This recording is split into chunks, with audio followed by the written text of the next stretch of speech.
I'm Alex, he's Jim, and this is the Charging Status EV podcast. How you doing, Jim? I'm all right, mate. How are you? Not too bad. Not too bad. We should address the elephant in the room. Actually, he's in a different room. Well, we've got Paul with us today. Elephant. Hello, Paul. You cheeky. Maybe a few months ago. No, not related to your weight. It was the size of your trunk. So, yeah, I'll take that. Hello, guys. You all right? Yeah, not too bad. Too bad. It's nice to be back. Nice to have a full house as well. Nice to be sandwiched like the rose between two thorns that I am on the screen here. So Alex is unwell. We should mention that. Yeah, a little through bit. it. Like Are you having to apply so- your ointment? not quite that bad. Just long story short, when I got the Lotus Emeya in, and we took a weekend break to Scotland. The day I got to Scotland, in bed with the flu, I had to drive back a few days later, sort of under the influence of a cold with the flu. So Did I've been in bed all week. It's not been great. So you didn't get to do anything while you were there? Not really. No.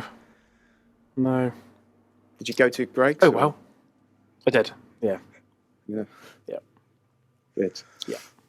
How was the Thank car? you for your concern. Yeah. How is the car? Oh, I've still got it. So I've still got it for another week. It's I know. How did how?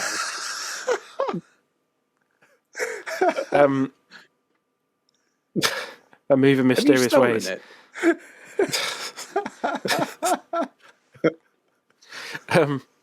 Yeah. Anyway, I've had it for I've got it for 2 weeks. It's a very special car. It's very good. I sent you a clip of my delivery driver. He found the car quite good. So sick car, bro. Yeah, sick car, bro. Very sexy, sexy. Sexy car. Yeah. It was funny because he was so delivering Alex a dishwasher, like a desktop dishwasher kind of. Yeah, yeah. And he was basically rolling it across the drive, wasn't he? Sort of threw it and then flipped it over a bit. Yeah, you should. But no, it's Well, you could insert that clip and just blur his face or something. I might do. Yeah. Yeah. But yeah, sorry. It's a very, very good car. It's not massively efficient, but it's a 650 horsepower four-door saloon, so it's not going to be the most efficient of cars, but it does charge very quickly, so there is that. So yeah, it's good. Didn't you said there was it was slow charging in some circumstance? I can't quite remember. Yeah, if you use Tesla chargers, it will cap at 79 kilowatt. Is that on every Tesla charger? That's on every Tesla every 400 volt charger. Oh, okay. Yep. That's So whatever DC to DC converter they've got going on with that car, it's obviously not up to snuff. It's a bit unfortunate. So yeah. But yeah. What have you been driving, Paul? Well, at the moment on the drive, I've got a KGM Action, which is Just the same one we had, Alex. Exactly the When we same. went on the launch. Yeah. Oh, that's funny. The same. Yeah, the same number plate. So Wow. There you go. It's an interesting car. It's not bad. Not as bad as some that I've had. I thought it was all right, to be fair. I was disappointed by both versions of the Torres. But I thought the Action was actually quite a lot better, despite it being the same platform. Do you know what? I drove the Musso EV truck. Oh, yeah? That was really, really good, actually. That was pretty nice. And it's almost got the same interior as this car, so it's actually quite nicely spec'd, quite nice inside. Again, that's on the same platform, isn't it? The sort of EV platform of the electric Torres and the electric Action. I think there is an electric Action. No, it's just petrol. There's no. Oh, is it? Yeah, there's no, and there's no options either, which is quite nice. You just buy the car. Yeah, even which if you change the it's colour, happening more and more often now, though, isn't it? Yeah, I kind of like it, to be honest, because you just know what you're going to get, and it's quite nice. It happens a lot with the Chinese. Yeah. I think for it us, happens a lot with the Chinese manufacturers. Yeah. I think for us, when we're talking about it, it's quite nice not to have to remember all the different specs and things. It's like, this is the car. If you buy it, this is what you'll get, and it's nice and simple. So I do like that. Although I remember them like this. Cheat sheet. Yeah, but I just stand and read in my videos. I'm so fed up with forgetting things and getting things wrong that I just stand and read now. Yeah, really exciting for the audience. Oh, Grandad Jim, it's like, hold on a second, I just need to put my glasses on. You know, I do.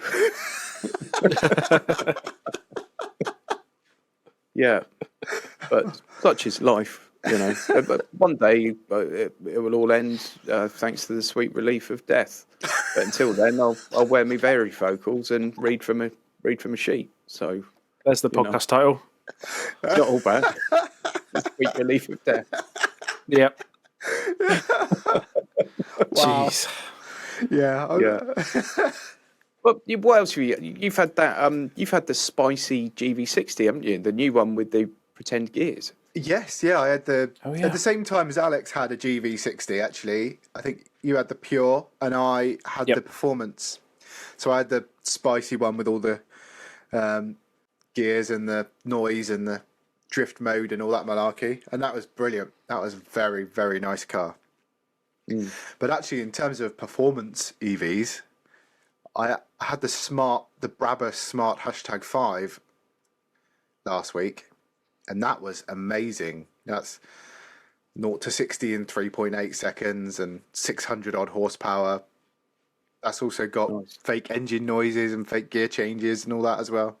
That looks great as well, I think. It's like Nissan Cube vibe somehow, or something. Yeah, I suppose. But do you know, it's cool. It's got so much use. You've got the camping mode in it, which I think is really brilliant. So you don't even need a tent box, because you can put it. All the front seats go down as well as the back seats, and you've got screens across the front, because you've got the screen in the passenger side as well, so you can watch movies and stuff. But also, it can play white noise into the cabin at night, and black off all the lights, and keep it at the constant temperature and everything, and make it perfect for a night.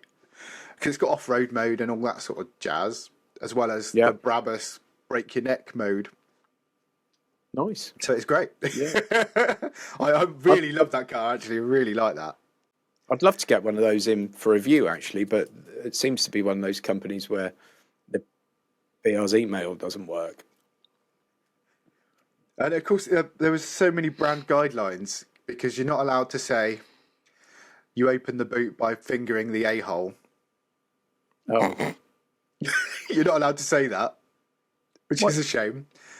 But you got it from a dealership, didn't you? I did, yeah. And they had brand guidelines, and you're not allowed to say the words Mercedes-Benz whilst you're filming a Smart. Oh, I would have called it the Mercedes-Benz Smart 5. Yeah, you're not allowed to. Even though I pick it up from a Mercedes dealership, and they're in the same building, but they have to be very, very separate, and they're trying to completely separate the brands now. Yeah. But I think Smart is now part owned by Geely. Yeah. Yeah, it is. So Smart was always, it was weird, wasn't it? 'Cause it was like designed by Swatch and mechanicals by Mercedes, and it always, like the original ones I'm talking about. Yeah. And I always felt like the design part of it was incredibly well done, and the mechanical part of it was incredibly badly done. And you think, well, Swatch design watches, not cars, so you can give them a bit, but Mercedes should be able to do the mechanical bit quite well. Yeah, they've definitely got these sorted, and sort of aligning themselves as a sort of almost luxury EV brand actually works really well. I think it's great. Like that car's 50 grand, pretty much on the nose, and that's the top spec everything. Like Alex had one a while ago. Did you have the 3? #3. Yeah. Yeah.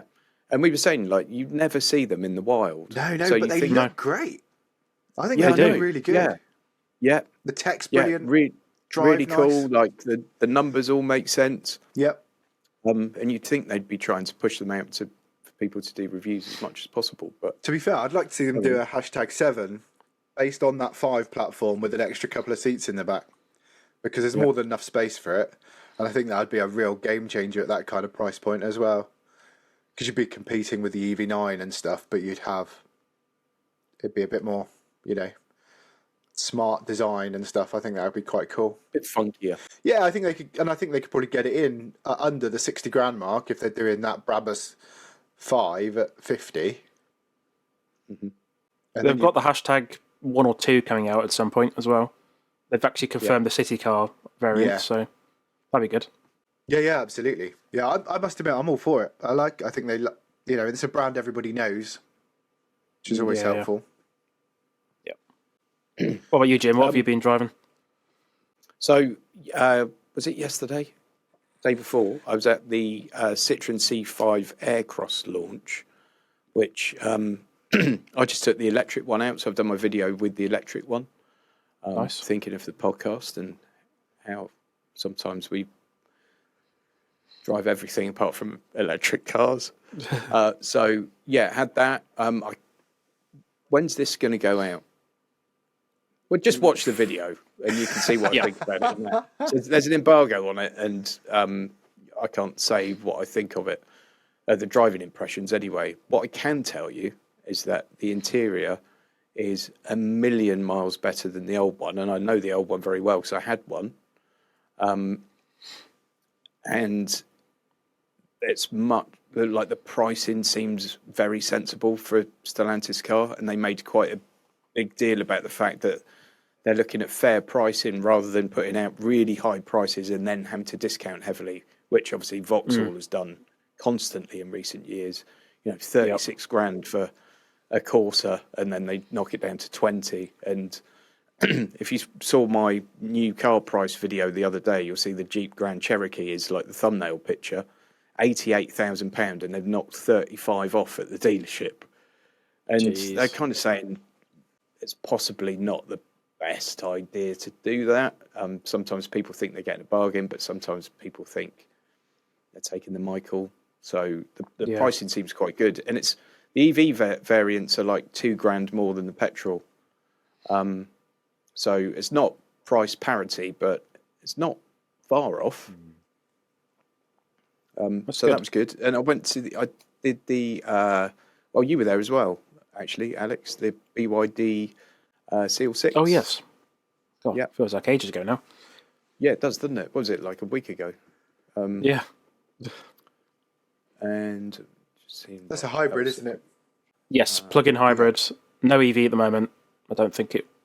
I'm seeing one of those tomorrow, actually. Oh yeah. Yeah, at the dealership. They're doing a launch day at the dealership, so they've invited me along. Cool. Today I've got the Nissan Aria Nismo turning up. So, yeah, get to spend a week with that, which will be interesting. Very nice. Yeah.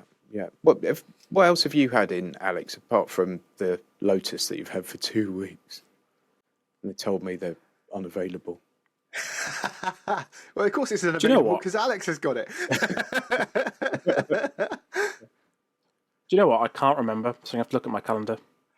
So, I suppose we did mention on the podcast, the only car I've had recently is the Tesla Model Y, which we spoke about on the last episode. But that's about it, really. So Paul's got the Model 3, haven't you? Yeah, next week. Model 3 next week. Yep. Oh, sweet. Yeah. It's only recently been revised as well, hasn't it? With the indicator stalk being put back in or something? Oh yes, that's like a minor facelift. Is it back in now? Yeah, I believe so. Oh. I wonder if this one will have it, though. Their fleet one, it might be an older one, but... Who knows? Maybe. Yeah. Either way, it'll be the first time I've driven a Tesla. Right. Oh. So interesting. That'll be an interesting experience either way. Yeah. Go for it. So I won't colour your potential thoughts with my opinions, but I'll be interested to hear what you think of it. We all know your opinion because you've got one on the drive. I got one on the drive. It's a tenner a month, though. Yeah, to be fair, you'd have pretty much anything. So did I get it because it was a tenner, or did I get it because I actually love it, or did the two things come together? I don't know. I think when I watched your video, you were telling me how. I think when I watched your video, before I'd actually met you. Yeah, I like it a lot. No, I think it's really good and really well sorted and a really nice chassis. Yeah, I like pretty much everything about that car, apart from the length of the seat base, because I've got knackered knees, and it really kills me on long journeys. But I think that might be more related to me than the car, and it might just be because I haven't driven other saloons for quite a long time, not kind of low saloons, and I don't know if that's me or the car. So it'll be interesting actually, because I'm sure I've got something booked in next year where I thought, I can test a similar seating position. Yeah. If so, it means I'm going to have to be like an SUV person in the future, and that's going to hurt me more than the knee pain. Although you're pretty well served because pretty much every car is an SUV now. Yeah, I know. Yeah. Ho-hum. That's one of the good things about having the Aria this week is I've got to go down to deepest Kent on Monday for a car launch, and last time I did it, it was terrible. I walked with a limp for about a week afterwards. So, are you allowed to tell us what's in deepest Kent? What you're going to see? A Cherry Tig 09. Oh, I've got that as well on Monday. Oh, so I'll see you for that. Are you filming on Monday? Yeah. So I'm filming on Tuesday. I'm just staying over Monday night. Okay. I think Chris is doing Monday as well, isn't he? I don't know. Not sure. Yeah, I'm pretty sure he is. I saw him yesterday, and I think Ollie's doing Monday as well. So sorry, podcast listeners, we're just having a private chat during the middle of this. So I think everyone's there Monday, and I'm doing Tuesday. Not everyone. No. Save the best till last. Yeah. Motability, Paul. Tell us about it. Okay, yeah. So I was quite keen to have a chat about EVs and Motability, but also there has been some breaking news, hasn't there, over the last week or so about the Motability scheme that I thought would be interesting to have just a quick chat about. So for those that don't know, the Motability scheme is a scheme where you can swap part of your disability or your whole of your disability allowance for effectively a lease payment on a car, which is really handy for those that need to get about and need a car on the drive that's reliable. So you can see the benefits of the scheme in helping people to obtain a car that's going to be new because it's better to maintain, etc., and more reliable. And it's always been the case that the better car you want, the more you pay up front. So basically you can have a car and pay nothing up front, or you can pay a little bit and get something slightly better or something slightly faster or something slightly more. If you aspire to have a particular type of car, you can pay a bit more, just like any other lease agreement, really. As Jim will tell us, what you pay up front will, vary depending on what you do and what you're looking at, and that's basically the difference. Now, the big news coming out of the government and the Chancellor's budget was that certain brands have been removed from the scheme. And I feel like this is a bit of a political move, and obviously we don't want to get political. But Mercedes, BMW, Audi, Alfa Romeo, and Lexus have all been removed from the scheme. So I first of all wanted to sort of get your thoughts on that, as I said, without being political. But I thought that was, in my personal view, maybe I'll go first and say that my personal view was that I don't think that's particularly fair on those brands, because the cars they're putting out at those price points aren't necessarily better than some of the other cars that are available on there. It's just a badge, I think. And then you've got brands like, you can't have a BMW 1 Series, but you can have a new Mini Countryman, for example, which is mostly the same internals. You're just getting a Mini badge rather than a BMW badge. And Mini's a very premium brand nowadays. Exactly. You can get a Polestar and a Volvo. Yeah. But you can't get an Audi or a BMW. And I just don't think it's quite right. And I think the way it was made out, like, you can't have Mercedes drivers on Motability, I just felt that was a little bit unfair. Because these people are also footing the bill. They're paying out the money up front to obtain those higher value cars, if you like. I think the biggest thing that doesn't get mentioned about Motability is that it's not means tested. So you don't get Motability because you're on the rock and roll. You get Motability because of a disability. Yeah. And as you said, you get a certain amount of money, and you can either pocket that money to help you with things you may need, or you can put it towards a car, and surely it's your business. I think what they need to do is either say, well, it's now means tested, and if you don't need the money, you don't get it, which would cause mayhem. Yeah. Or if you want a car, you can have one of these, and it costs 30 quid a month, and that's the Motability scheme. Yeah. Or you've got a choice, and if you've got a choice, it should be the same choice for everyone. Like if you're getting a payment because you've got one leg, why does it matter if you decide you're going to use that in an MG ZS or an Audi Q7? Yeah. It's no, because the cost to the government's the same. Yeah. The rest of the cost is yours. Mm. So, like, no matter what car you pick, the same amount of money is being paid to the leasing company effectively every single week. Yeah, I mean, if they wanted to do something about the cost of Motability, I mean, this has done nothing to the cost of the scheme. But perhaps they'd have been better off looking at who qualifies for it and who doesn't, and who qualifies for PIP and who doesn't. Yeah.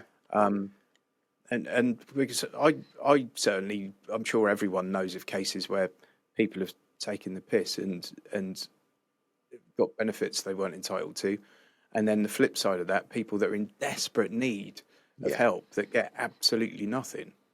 Yeah. Definitely. Yeah, it's shocking. I mean, my dad in his last sort of months, he was on oxygen 24 hours a day, and he couldn't get any assistance going anywhere, and he was still driving around. And he wasn't told not to. She asked, and they said, no, you can still drive. No way he should have been. So I would try and take him to things when I could. But we asked for a disabled badge for him, and they said he couldn't have one. And That's I mean, mad. he would walk maybe 6 feet and then have to stop for like a minute and then walk another 6 feet. I mean, he had COPD. His lungs were basically becoming useless, and absolutely nothing for that. And then I also know of cases where people have absolutely taken the Michael and become sort of professionally unemployed and go for everything they can possibly go for. Yeah, I think you're always going to have some people that game the system, aren't you? Yeah, totally. Yeah. But why they take choice away from people, and it's cost neutral to the government. The other thing that's been removed are coupes. Why? I genuinely think the only reason that's been done is because it's a poster story. It's about how it looks, and it's controversial, isn't it? Because the people that are complaining the loudest are saying things like, "Well, why should he get a free BMW? Or why should he get a free Audi? You know, why should he be driving a sports car?" Yeah, but these are people that, if you ask them, is it means tested or not, they'd probably all say yes.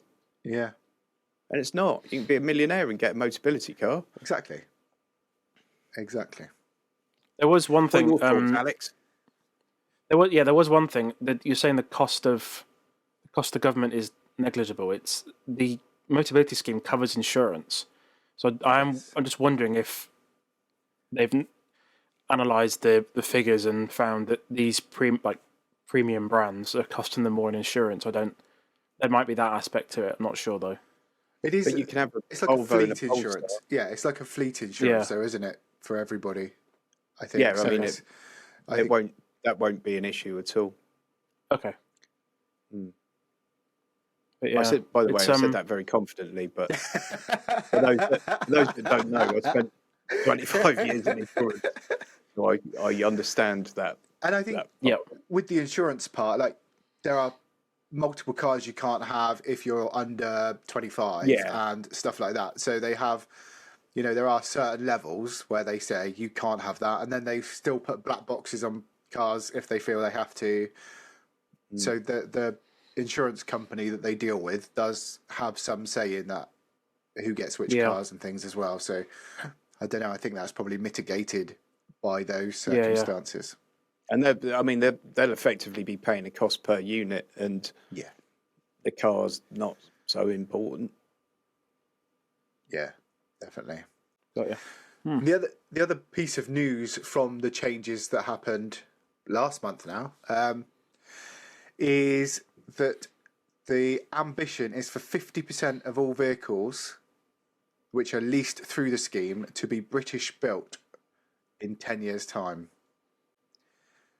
Personally, I think that's something we can all get behind, because that's British good manufacturing. Then, it encourages brands who are doing a lot of business through Motability to set up some kind of plant or some kind of assembly situation here in the UK, and it's sort of an encouragement rather than a kick up the I think that's like an ambitious but kind of good for our economy kind of ambition. See, what they could do with that is ramp it up a bit more and say, if you want to be part of the scheme, you have to have a manufacturing base in the UK. Yeah. And I mean, that would restrict choice even further, but so much of the new car market is driven by Motability, or you have to have at least this in the UK or that in the UK. Like, you've got to have UK, so many employees in the UK that are on that side, like R&D or something, some part of the engineering or manufacturing. Because we need engineers again, don't we? But I think you could imagine someone like Chery putting up an assembly plant in the UK. Yeah. You could absolutely imagine that, because then they'd have, 3-4 brands or whatever, bringing out cars, putting them together and hitting that sweet spot on the Motability scheme. You could imagine them putting the money in to do something like that. I quizzed them about that a lot when I was in China, and they and some quite senior bods as well, and they were very keen not to say no to that idea, but they also didn't say yes. What you will find often is manufacturers, if you ask them that sort of question, you'll get we would have to look at the wider picture, and it might be that European, blah, blah, blah, blah. And with Chery, it was where we sell significant volumes of vehicles, we manufacture vehicles. And I said, well, you're selling quite good volumes in the UK now. So if that were to continue the trajectory and, and said nothing is off the table. And then it just repeated, if we sell significant volumes of cars in the market, we build the cars then. And I thought, that's... Yeah. And we've got all these old disused car plants and stuff. So I know the equipment will need to be changed out in a lot of them, or all of them. But you've got, like, the building to start off with, and the production line sort of set up. So you sort of think, like, if it's the kind of thing where some investment from or inducements from the government could actually create a lot of jobs and get us building things again. That'd be nice. Yeah, genuinely. I think that's actually a really good aspirational kind of change, actually, because that's benefit to everybody here. If we've got a better car building economy in the UK. So I think that's a kind of a good change. Yeah, 100%. Sure.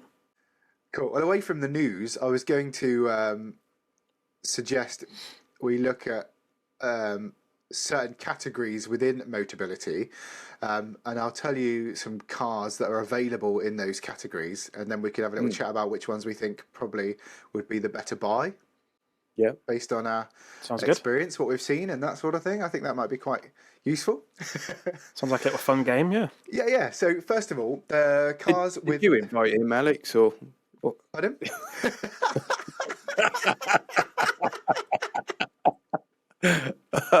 He just appeared. Right. So for this game, I've picked EVs only, obviously. Yeah. So first of all, I've got a category with 0 upfront or 0 advance payment. Mm-hmm. Okay. So you can have any edition of the Ford Puma, a Citroën EC3 or EC3 Aircross, Kia Niro, Vauxhall Frontera, or a Dacia Spring. Alex. Probably the Ford Puma. I've not driven it, but I've heard very, very good things about it and its storage space and that sort of stuff. The other ones, yeah. The Kia Niro is getting on a bit now in terms of age, and the Spring's a bit limited. So, what about you, Jim? For me, it'd be the Nero or the EC3 Aircross, I think. Yeah. Yeah. I The must admit, the Puma it's got a lot going for it. It's got a big boot, and it's like the interior quality for me. And okay. Yeah, I don't know. Yeah, I've driven. I've driven a Puma, and I felt it was a bit meh. It was like, okay, I can see why they're going to sell millions of these. It's okay. Yeah, and that was kind of it.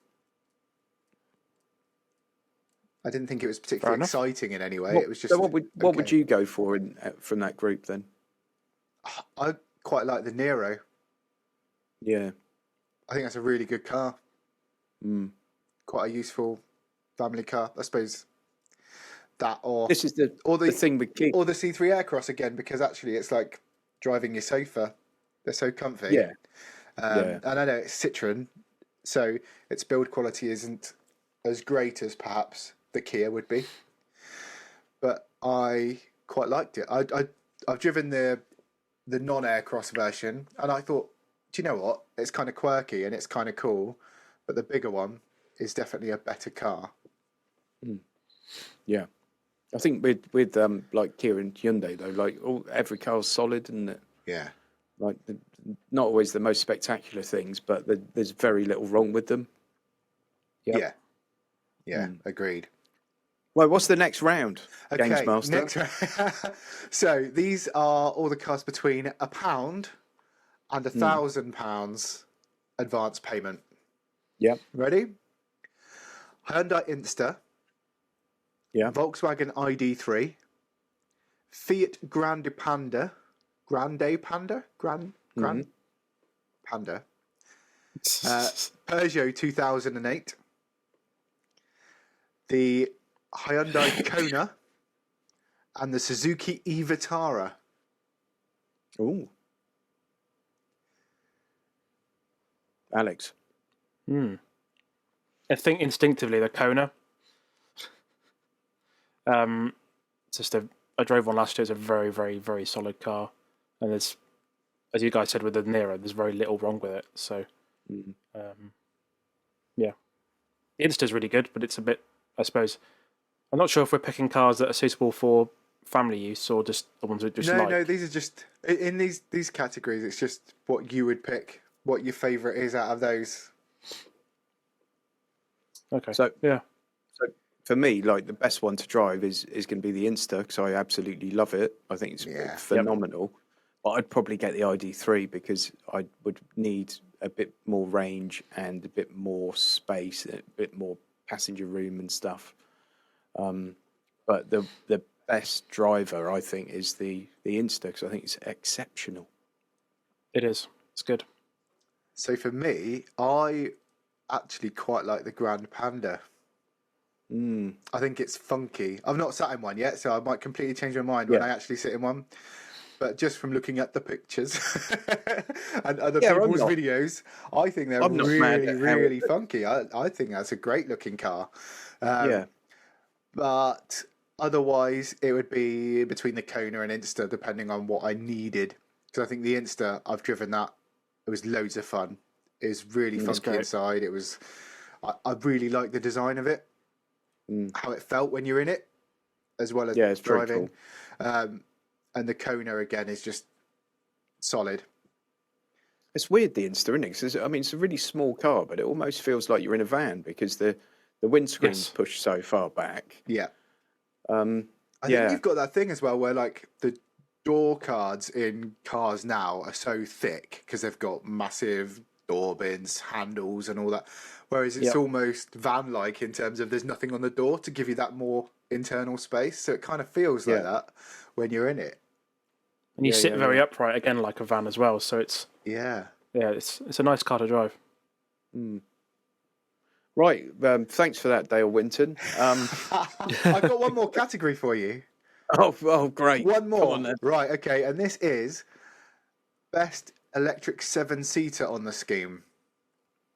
Oh, well, there aren't too many, are there? No. So you've got a choice between the Peugeot e-Rifter and the Citroën e-Berlingo, which are both between 14,999 and 1,499 and 1,999. The Vauxhall Combo Life, which I think is pretty much the same van. All these vans are the same. 2,699. Then you've got the Peugeot E5008 at £5,299 upfront payment, and the Ford Tornado Custom at around 7,000 upfront payment. The only proper cars, the 5008. 5008. The others are car-derived vans. And the 5008's got decent range and loads of space, and the others are going to have poor range and charge slowly. So I think that's quite. It's a slam dunk, isn't it? That one, easy one. Yeah. I think so. I like the look of the E5008 as well. I think it's quite a smart looking car. Do you know what? I think like French cars had a long period where they were the most boring looking. They always used to be like really quirky, didn't they? Yeah. And then they had this period like, I don't know, 2000s, and it's just so dull, all of them. And I think they're back in their groove now. They're like the French manufacturers are producing some interesting looking cars again. And like Peugeot have produced some great looking things in the last few years. I think the 408's a beautiful looking car. Yeah.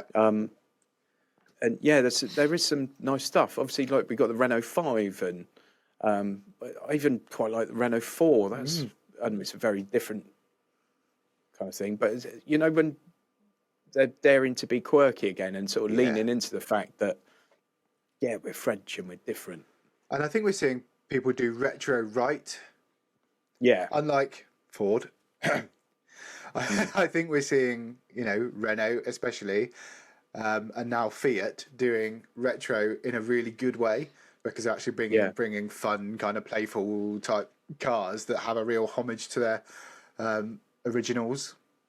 And I like that a lot. I do like that. Yeah, we need that. Yeah, 100%. We need that special Golf to come out. Yeah. Yeah, Mark II inspired. I know they've showed off the concept, haven't they? And it's definitely getting there. I saw people are off to Barcelona today, Alex, for the new ID. Was it the up? ID Cross, is it? ID. Oh, the ID One. Oh, ID One. Yeah, one or t'other. Yep. So obviously we're not there. Well, this is a green screen. I'm on a plane, obviously. But that would be an interesting one. I really look forward to seeing that. I wish they'd given it a smidge more range, but that could be a very interesting car. Well, the first drives are out on the iX3 as well, aren't they? Yes. Oh yeah, they are. Yeah, and I think that is a very cool car. Didn't go to that either. No. People seem quite hopefully I'll impressed get with to that go car. on the UK one. I do hope so because That'd be good. I'm really excited about that car. That was one at Munich. Where did you two guys go into that room where they'd like inflated the interior? No, I didn't. So but I did manage to blag myself a look around the actual car on the stand. Yeah. And made a video on that. I actually got to sit in it and have a play in the car, which was great.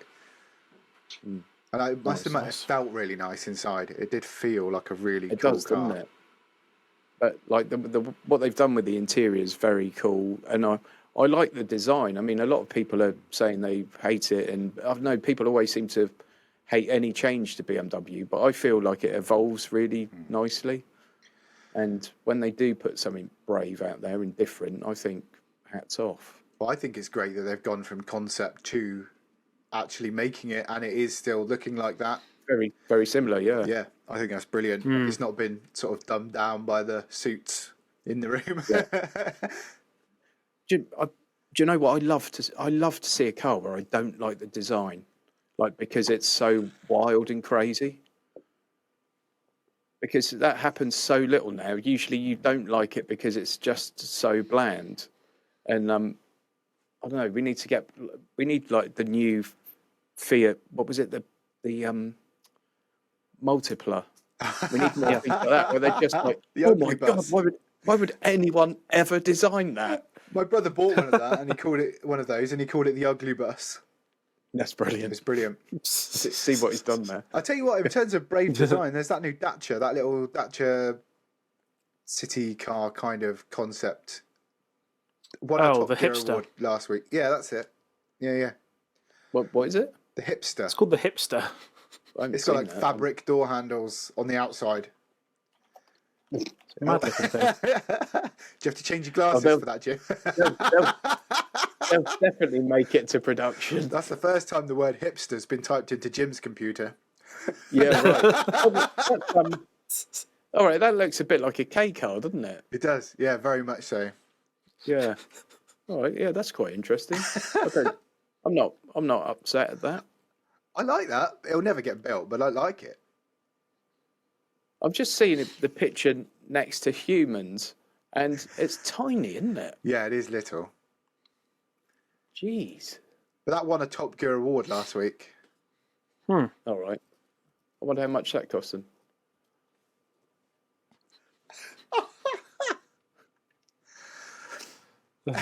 Actually, I don't know.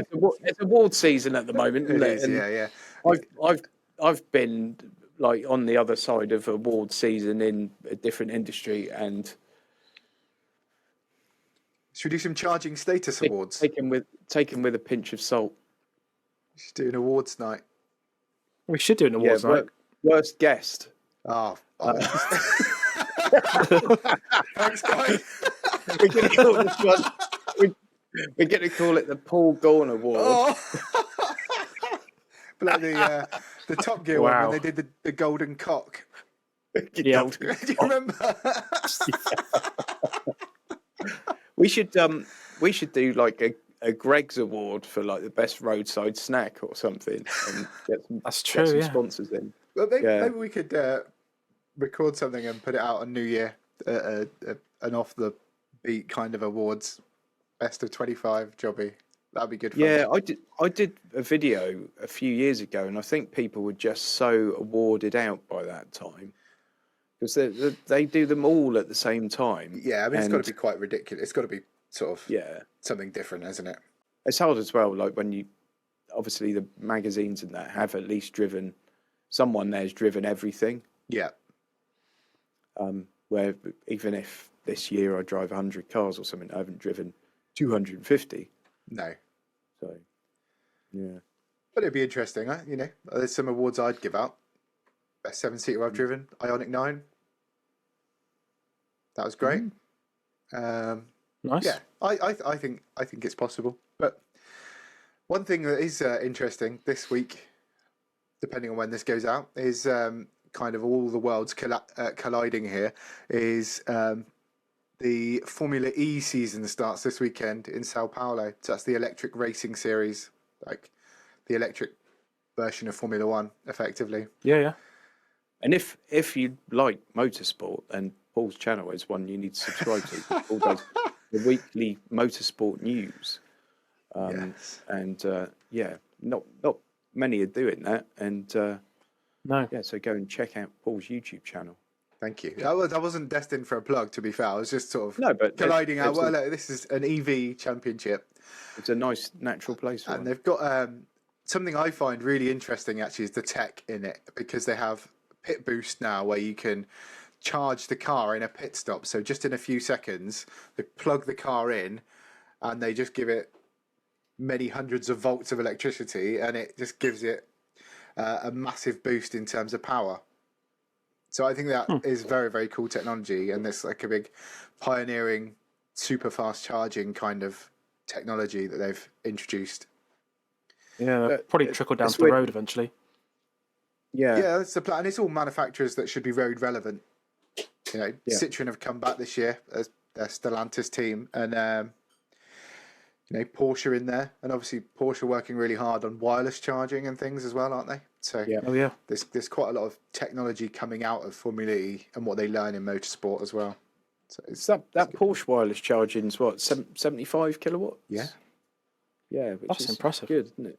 I mean, I saw wireless charging in China, but it was 7 kilowatt, which I thought that was good enough. But 75 kilowatt. Yeah, I think we saw it in Munich, didn't we? They had the KN, was it?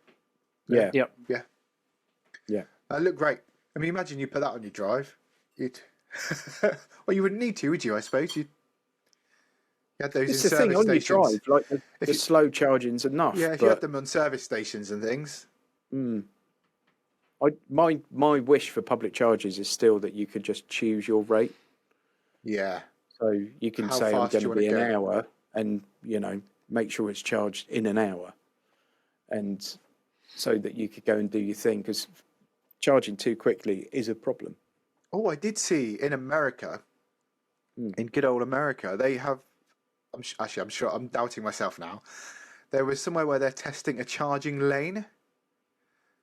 So they've got wireless induction charging, but it's in a whole lane in the motorway, so you can just pull over into that lane. As you're driving along there, it's charging your battery as you drive along. They did a thing in Holland like several years ago. I think they did like 13-mile stretch of motorway with like inductive charging.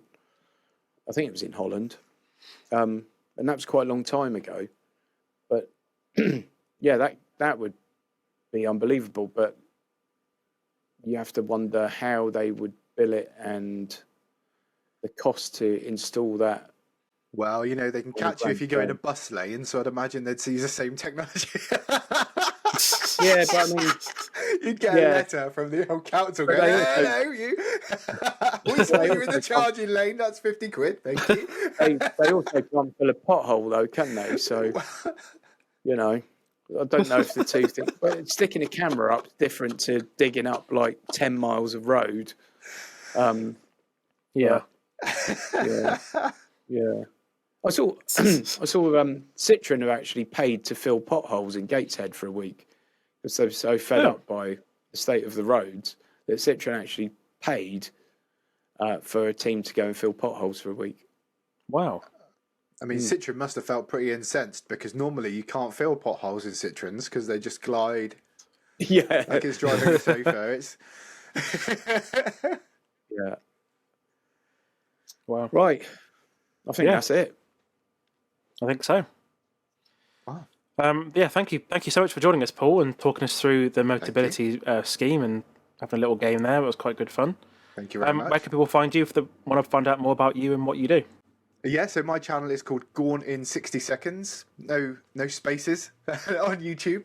And on there you'll find my motorsport and Motability and car review content all in one place. Very good. Awesome. What about you, Jim? YouTube's definitely Not Guru. Notguru.co.uk has got all my social links on and everything like that, and pictures of my lovely face. What about you, Alex? We can always find you in Greg's, but where else? You can find my car reviews at The Interface Cars. Please subscribe to this channel and subscribe on Apple Podcasts or Spotify as well.